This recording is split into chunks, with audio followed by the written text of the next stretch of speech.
It's here, and it promises to be glorious with the National League East title and the #2 seed in the postseason on the line. What is the biggest series of the season? Welcome into BPTV, Cory McCartney, along with Grant McAuley, as always. And Grant, this was the series that we had circled for months, and the stakes couldn't be much higher as the Braves and Mets meet for 3 games beginning Friday night at Truist Park. No, I mean, the prize that's on the line is the National League East title, something the Braves have had for the last 4 years and would very much like to hold on to for a 5th consecutive season.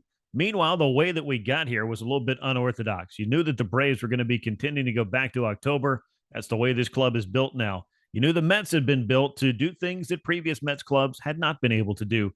But when you're sitting 10 and a half games out of 500, approaching the end of May, or excuse me, 10 and a half games out of first place, approaching the end of May, you knew that this was going to be an uphill climb for the Braves, and all they've done is play the absolute best that you possibly can in all of Major League Baseball since June the 1st. But yeah, the way that we got here, we may not have expected, but I think we all knew that this series had the potential to be the one that could decide everything. And that's exactly what we found here as we head into the final series between these two clubs and the penultimate series of the year. And so a lot to get through in the next week, but it should be exciting.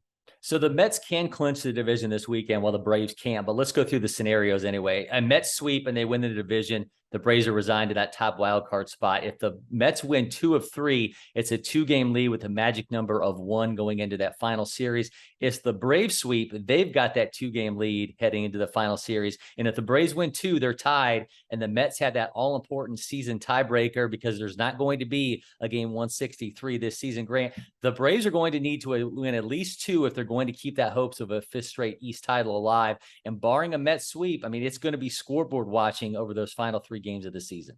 Yeah, I have a hard time imagining there's going to be a sweep by either club in this series. It just doesn't feel that way. And I would just be kind of surprised. Now, on the surprise factor, obviously, the good surprise would be the Braves go in there and sweep the New York Mets and put themselves in the quote unquote catbird seat.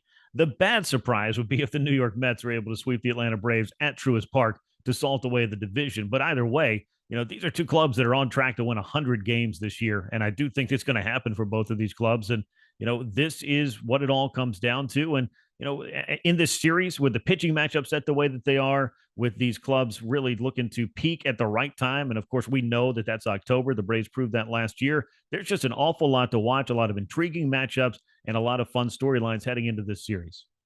Yeah, the one thing the Braves do not want to see is the Mets popping champagne at Truist Park, because after this series, the Braves would get on the road to Miami and the Mets would get the Nationals at home. After taking a 1-game lead with a walk-off win and the Braves walk-off loss on Wednesday, the Mets shuffled their rotation plans. It's now Jacob deGrom against Max Fried on Friday, Max Scherzer and Kyle Wright on Saturday, Chris Bassett and Charlie Morton on Sunday. In a perfect world, Spencer Strider is getting one of those starts, but that's not happening. They've lined it up as best as they can for the best 3 pitching matchups we can see in this series. Grant, which one kind of looms the largest for you? Look, we all know that these first 2 games where you're throwing your ace, Max Fried, at the world's ace, Jacob deGrom, who has looked a little bit human in his last handful of starts. I will throw that caveat in there. You got Max Scherzer going against 20-game winner Kyle Wright. I'm actually going to focus on that game 3 because it's going to be pivotal. I don't expect, again, a sweep for either of these clubs in this series. Would be nice if the Braves could do that, but realistically, looking at that 3rd game, I feel like it looms the largest to me because the Braves will be facing Chris Bassett, who has been a very capable number 3 starter for the New York Mets this season. No 2 ways about that. The Mets, meanwhile, will be facing Charlie Morton, who's been somewhat enigmatic. The strikeouts can be there some days, and some starts he looks like the old Charlie Morton. Other starts, it just looks like he's having to grind his way just to get through 5 innings and can't keep the ball in the ballpark. So which Charlie Morton's going to show up in game 3?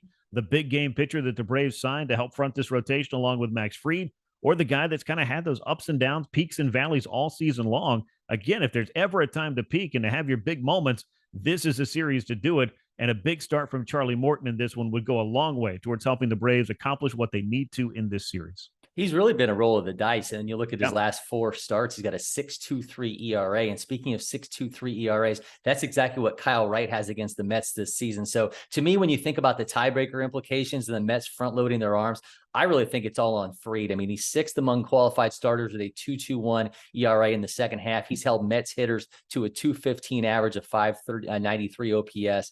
I mean, he can really provide a foothold that could end up changing this series. And of note, the Mets are 9-8 in games started by DeGrom and Scherzer since they both came off of the injured list. So as good as they are, there is absolutely no guarantee with those two monsters on the mound for the New York Mets. The Mets lineup has been hot, by the way, averaging over 6 runs the last 10 games. And in September, they have 5 hitters at 32% above league average or higher. Tops among them, Eduardo Escobar, who's been the NL's best hitter in September, a 1.4 WAR, 183 weighted run created plus. The Braves don't have that same level of depth with players on a roll, but Michael Harris is at 156 weighted run created plus this month as he puts the final touches on that Rookie of the Year resume. They have 5 batters in all who are at 47% or better, and surprisingly among them, Marcell Ozuna. Eddie Rosario might actually be flipping the switch to October. Eddie Rosario again, but missing from those productive Braves batters is Matt Olson, Dansby Swanson, Austin Riley, all hitting below league average this month. The postseason basically begins Friday, Grant, and they need that part of the lineup to find its mojo again. Yeah, and I think the Truist Park is going to show up and show out as far as the Braves fans that are going to be on hand to make it feel a lot like October in the final few days of September. But there's no two ways about what we've seen from Matt Olson has been a very ill-timed slump for him. But it did look like during the Philly series and that national series that the swings were starting to get a little bit more healthy. We were seeing some extra base hits, some home runs, and some line-to-line power, which is something that really, I think when Matt Olson's going well, is a hallmark of what he can do. Austin Riley, it's kind of been, home runs, but not a lot of, guys on base when those happen.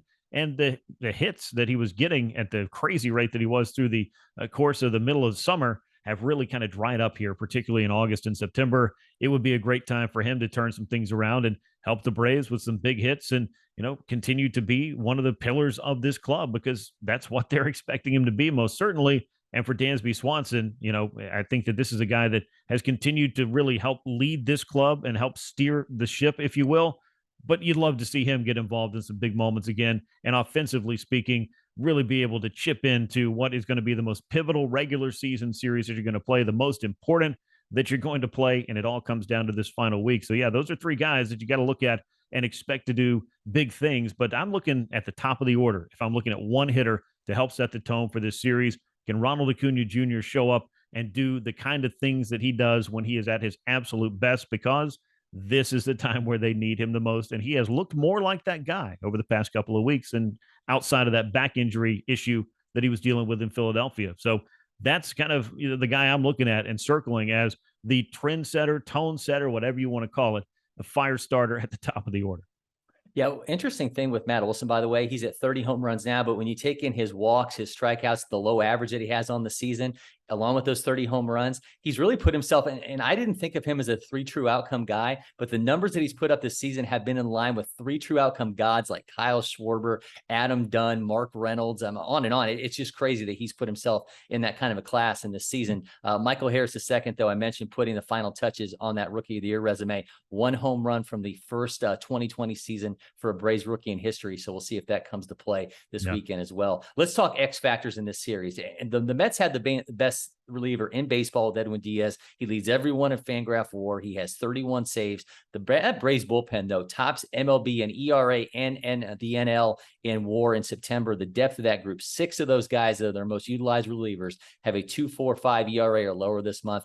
I think that could end up being the real difference in this series. If things go awry for any of those starters and you've got the depth of that bullpen to play, I think that could be a big X factor for the Braves and something that the Mets just can't match. And I do think that the Braves are kind of where they want to be bullpen-wise in terms of usage this week. You got a huge complete game effort from Bryce Elder. The Braves were able to take 2 out of 3 in Washington. And even though Jake Odorizzi wasn't really able to give you anything that you felt like you needed in that finale in terms of the innings that you would have liked to have had cover or the number of outs, they still didn't have to run through the entire gamut of that bullpen 3 consecutive days up in Washington. And they were able to just modify the usage of these relievers, thanks in large part to that complete game in the opener. And then, of course, the off day on Thursday. So I feel like the Braves bullpen is where it needs to be to really go all out, for the final 6 games, because I feel like you are going to start managing this a little bit more like the postseason. And we know what that night shift did a year ago. Well, this version of it, whatever they want to call themselves, whatever they dub themselves, they, I think, do have the power to really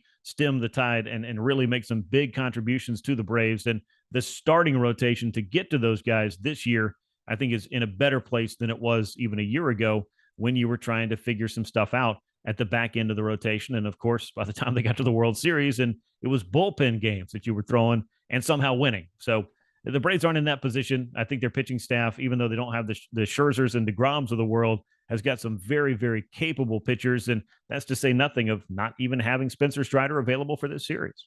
I think from the Mets perspective, Francisco Alvarez, the game's #1 prospect for MLB Pipeline, he's getting called up. He's not expected to be behind the plate in this series, but Darren Ruff has really struggled at DH for them. Alvarez has 27 homers in the minors this year. I think that's a name most definitely worth keeping an eye on, and someone that the Braves are just not going to have a book on whatsoever. I think one X factor, though, that we can all be thankful is not going to be a factor in this series is the weather, which had the potential to just absolutely cause havoc. That's no longer looking like it's in the forecast, but this series looks to get off without a hitch, and any disruptions of that #2 seed and a spot in the NLDS on the line, all hoping that this one all plays out. It was just some absolute epic games. We'll be back with plenty more here on BPTV, so make sure you subscribe, turn on notifications. Also, don't forget you can find us on From the Diamond on 92.9 The Game in Atlanta. Until next time, I'm Cory McCartney. He's Grant McAuley, and we'll see you soon, Braves Country.